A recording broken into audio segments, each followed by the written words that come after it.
During the 1800s, many people from different countries were trying their luck at a new life in the quickly developing United States. The immigrants started coming from Ireland, and then from Germany, and then from Italy, and many other countries. These immigrants were seeking a new life that was free of poverty and suffering. They hoped that the conditions in America were better than the ones that they left behind in their old countries. They came in by the thousands and were eager to start their new lives.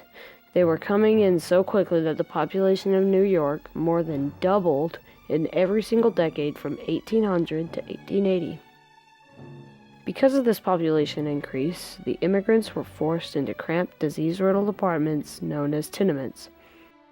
The low rent was perfect for the poor immigrants. All that the immigrants got for that cheap rent was a living room, kitchen, and bedroom. They didn't even have bathrooms or electric power. They would usually put about 7 people in one of those apartments. The conditions of these apartments gave way for quickly spreading diseases, and numerous people died. This wasn't helped by the fact that there was no bath.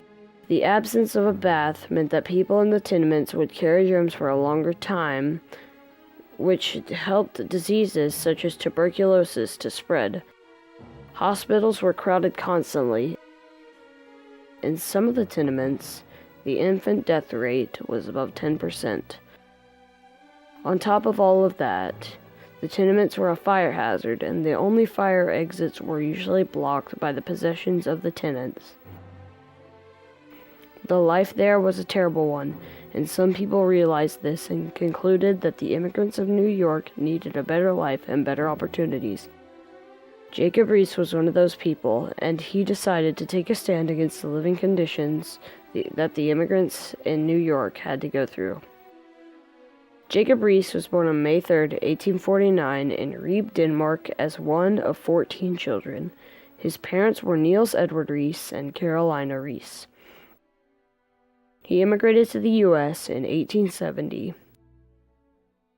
He came to America with nothing but $40 and a locket that contained a hair from a girl that he had loved. He experienced his early years in the United States as a poor, struggling immigrant. This did not affect his positive outlook on life. Upon first arriving in New York, he went through many jobs such as bricklayer, farm worker, and salesman. These jobs helped him get a better view at the life of a poor immigrant in New York during this time. In 1874, he got a job as an editor for the South Brooklyn News. After this, he finally got a job as a reporter for the New York Tribune. He worked mostly reporting on the Lower East Side of Manhattan in neighborhoods that were filled with crime and poverty. While working this job, Riis did many reports on the slum conditions of the tenements of Manhattan. Riis died on May 26 in Bar, Massachusetts. Riis spent most of his years in the U.S. working against the conditions of the slums and tenements. Riis worked along other social reformers or muckrakers to try and make a difference by showing the population of the United States the problems of their country and trying to fix them. They worked toward fixing problems such as poverty and slum life. They used many different methods to do this. Riis was disgusted by the conditions of the tenements. He decided that this way of life needed to change.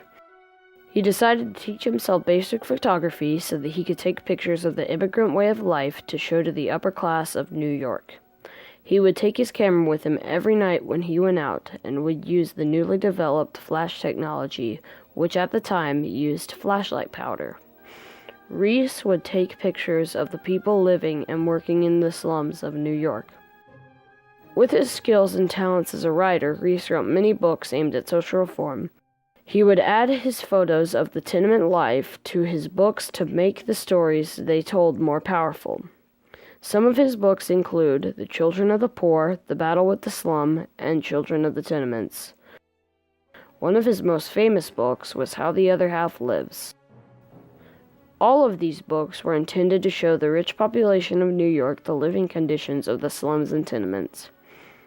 How the Other Half Lives influenced many people, such as former President and at the time Police Commissioner of New York, Theodore Roosevelt. Roosevelt said to Riis, "I have read your book, and I've come to help." Riis and Roosevelt walked around New York while Riis showed the police commissioner what the insufferable life lived by the immigrants was like. This motivated Roosevelt to demand the city officials to pass the first significant legislation to improve the state of affairs in immigrant neighborhoods. Riis also used lectures to help spread his message of change. He would take several months to travel around the United States and would try to gather crowds to spread his overall message that people should not accept the living conditions in the tenements and should join together in speaking out against them. In 1901, Riis was able to retire from his police reporter job and to make his lectures his primary source of income.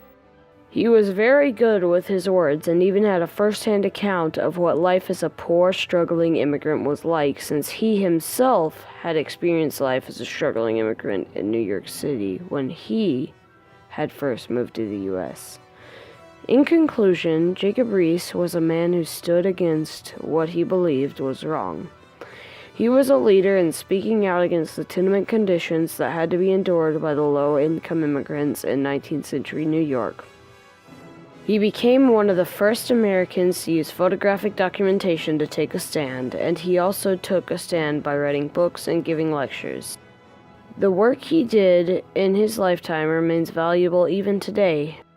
Because of his influence and the work he did, the Tenement House Committee of 1894 was created, for which Riis served as the unofficial consultant.